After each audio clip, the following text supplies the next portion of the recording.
In this video, we'll dig through a case study for Kurt and for Goldie. They're a couple who just retired at the age of 60, and they're looking to spend about $15,000 a month while enjoying their golden years. We're going to walk through 5 different scenarios or maybe pathways to see how their choices, like delaying CPP, upgrading vehicles, maybe selling their vacation home, are all going to affect their financial future. So if you're planning for your own retirement, this video is going to help you think about the trade-offs and the strategies that you can exercise to make your plan work.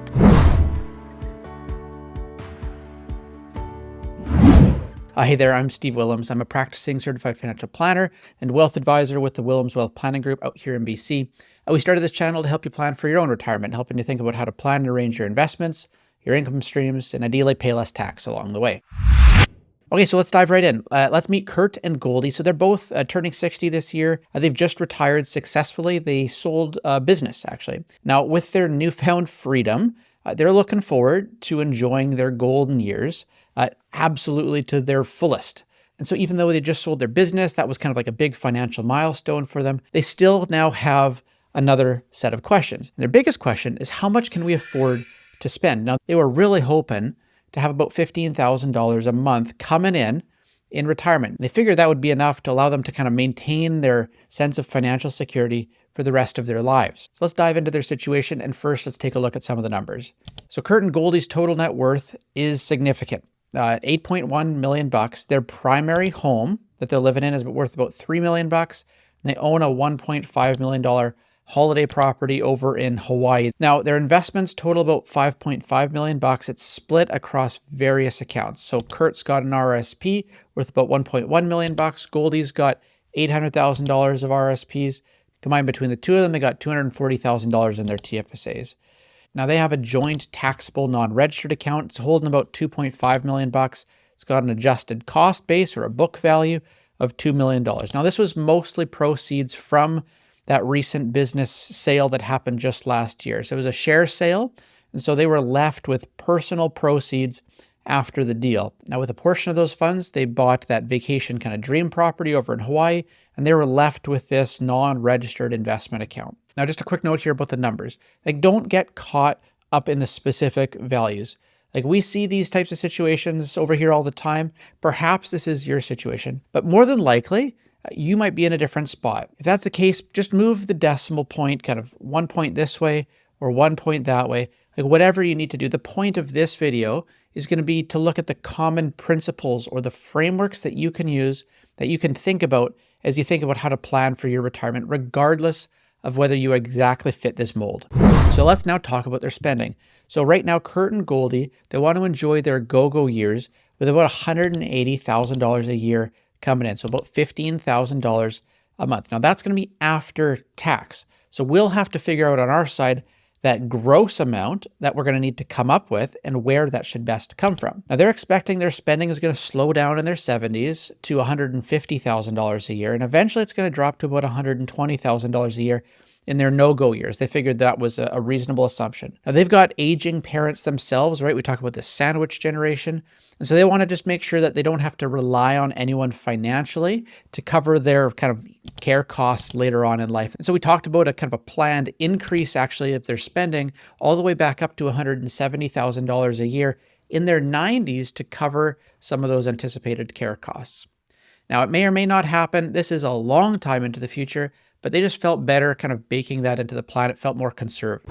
So how does this plan hold up over time? Well, to answer that, let's just start with a base scenario analysis. Now, in this base scenario, we're going to assume that Kurt and Goldie, they don't make any major lifestyle changes. They'll keep their spending at that $15,000 a month. They'll take CPP, they'll take OAS at 65, and they'll let their investment portfolio kind of do its work, right? No changes to that.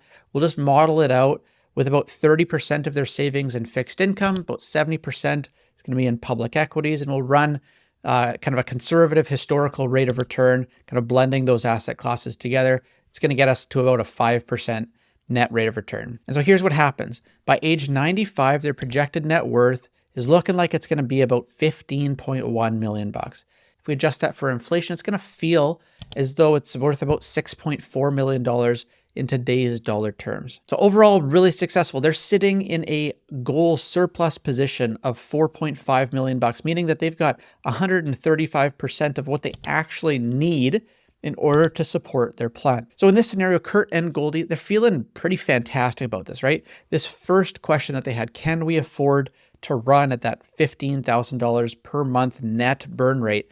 Like, permission granted. Not only can they comfortably spend at that rate, at that $15,000 a month, but they're also going to have a significant cushion to weather any surprises. So 2 thumbs up right there. But what if we want to make some changes, right? Let's explore what might happen if we add in a few common retirement expenses, right? Upgrading their vehicles, maybe traveling even more during those go-go years. So let's add these twists. Kurt and Goldie, they've got a pretty big family. They love driving to visit their kids and their grandkids. So they're thinking about upgrading their vehicle every 4 years in order to keep up with those travel needs. So how does this impact their plan? Now, for this scenario, we've just added a net cost of $50,000 every 4 years to account for these vehicle upgrades. Well, we'll adjust that for inflation. So every subsequent vehicle upgrade is just going to be a little bit more expensive. And when we take a look at this, here's how it changes the picture. By their age 95, their projected net worth is going to drop to $13.8 million. Now, adjusting for inflation for that, it's going to feel about like $5.87 million in today's dollar terms. So even with these additional expenses, their retirement plan, it's still in great shape. Like, this is by no means a deal breaker. Their goal surplus amount, right? That test of like, how good is it? It's decreased slightly. It's down to about 125% now, but they're still well above their target. So the takeaway here, right? So planning for those big ticket items, vehicle upgrades, it's absolutely doable as long as you account for them in your financial plan, right? These things shouldn't come out of the woodworks. So in this case, we wanted those purchases to be coming from their non-registered account so that the cash was always tax efficiently available without needing to kind of massively drive up their taxable income by drawing from their RIFs to fund these lumpy occasional purchases. So you'll see here in the years of those purchases, their projected marginal tax rate, it doesn't actually move. It's staying flat, which is great to know. It tells us that the strategy is working. Now, while we're here, let's also look at tax rates, and let's look right here. So based on this amount of spending coming from all of these different sources, so $72,000 from his RIF, $57,000 from his non-registered account, specifically here when he turns 65, once they've turned on CPP and OAS, we see that even after their pension income splitting takes effect, we'll see that they're likely still facing a little bit of OAS clawback. Now, it's certainly not an obscene amount of OAS clawback, but a few $1,000 between the two of them each per year.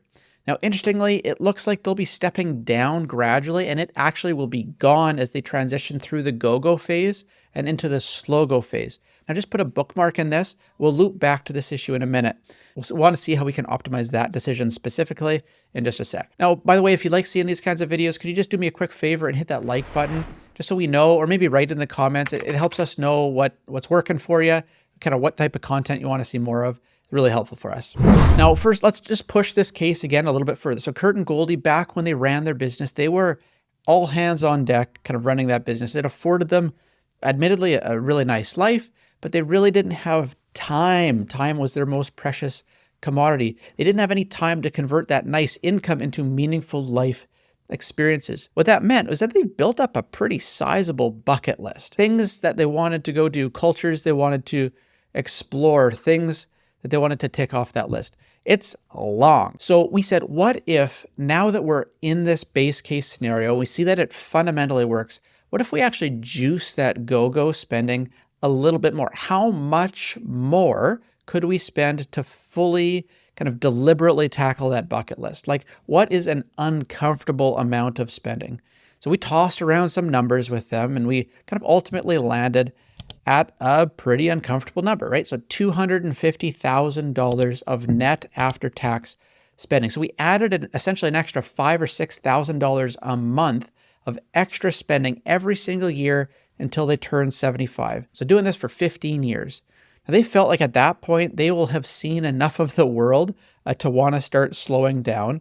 Now, we wanted to keep those vehicle upgrades still on the books, so they had a car to come back to when They were doing all these world adventures. So the only thing we're changing here is going to be that base spending, increasing it from $180,000 to $250,000 a year of net spending till they're age 75. And when we do that, here's what we see. So it works, like sort of, right? I mean, technically it doesn't work, right? It does fail. They actually run out of liquid funds by their age 90. Now, at this point, what that means is that they still have all of their real estate, right? Their home and their Hawaii property, and those are estimated to be worth a solid chunk of change, like $9 million or so. But the savings has run dry, and so they will be forced to either run a reverse mortgage or a HELOC or to liquidate a property to rebuild their cash reserves and access some of that home equity. That's what I mean by it like sort of works. It's not a great place to necessarily leave this conversation with them. So let's assume, in fact, that that Hawaii property does in fact get sold. Let's assume that that happens at the very end of their go-go season. So they just come off this 15-year kind of like incredible life experience period. They drop their spending down to that slow-go amount, so $150,000 a year, still like a healthy amount. But they also preemptively sell that Hawaii property.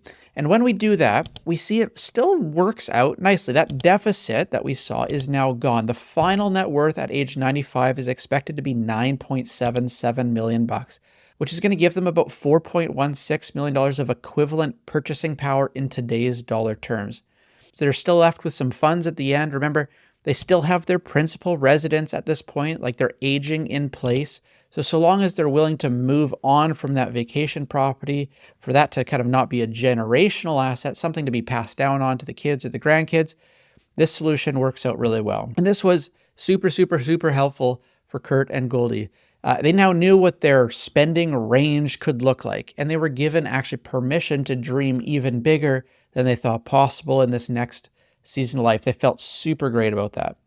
Now, I asked you to put a bookmark in that CPP and that OAS decision. These past scenarios, we've assumed them taking CPP and OAS at the age of 65, but we actually shouldn't ever really assume that to be the best course of action. It also should be tested in the context of your own personal situation. Now, they may be good candidates for a delay here too, right? Because they have longevity in the family, they themselves are healthy today, and they've got a good mix of other assets to fund their income streams from. So let's test for that. Now, when you delay CPP and OAS, you get a gross up of each of those specific benefit programs. The government's going to reward you for that delay. And for CPP specifically, you actually get the added bonus of that monthly benefit growing at wage inflation, not just CPI or general inflation. And that wage inflation typically is going to be giving you an even extra boost on the benefits of delaying that pension draw of about 0.5 to 1% on top of the premium of delaying. So here we did the math, we figured out what those gross up benefits would be, and we compared it back to that scenario 2, right? The one with the $15,000 a month of spending, $180,000 for the year, with the vehicles added in. We just wanted to isolate for this specific decision to see what to do with CPP and OAS. And when we do that, here's what we see. So in this scenario, the final net worth is going to increase to $14.7 million at their age 95. You'll recall in scenario 2, this was about $13.7 million. So it's a full $1 million better off by the age of 95. Now, why is this such a massive improvement, like $1 million? It 100% comes from a higher expectation of lifetime government benefits. This single decision will net them an extra $1 million so long as they live round to age 95. It comes at the cost of a bit higher OAS clawback, but the extra $22,000 of clawback is a worthy price of generating the extra $1 million of other government benefits. So the break even on this calculation is going to be right around here at the age of 80, where it works out better for them to delay. So long as they live past 80 years old, which is significantly lower than the average life expectancy for someone their age, this is going to be what the math would suggest is the most optimal time for their situation specifically. If we brought this down to a more average life expectancy, so at age 86, let's say, we see this still ends up being a $443,000 better decision for them. Now, it's worth noting here that every situation is going to be unique, right? Your situation is, in fact, your situation. And so while this is true for Kurt and Goldie, you really got to run the numbers to see what's best for your own circumstance. If you'd like a hand testing your own situation, kind of looking for those optimizations and perhaps even unlocking permission for you to do that big thing that you've never thought was possible. Let's have a chat. Every week we set aside some time to talk with folks who are actively working towards answers to these types of questions. And we really counted our joy to help folks get really good answers to this. If you like our help, I'll put a link in the description below to get started. That's all for now though. I hope you really found this helpful as you plan for your own retirement. Thanks as always for watching. I'll see you in the next video.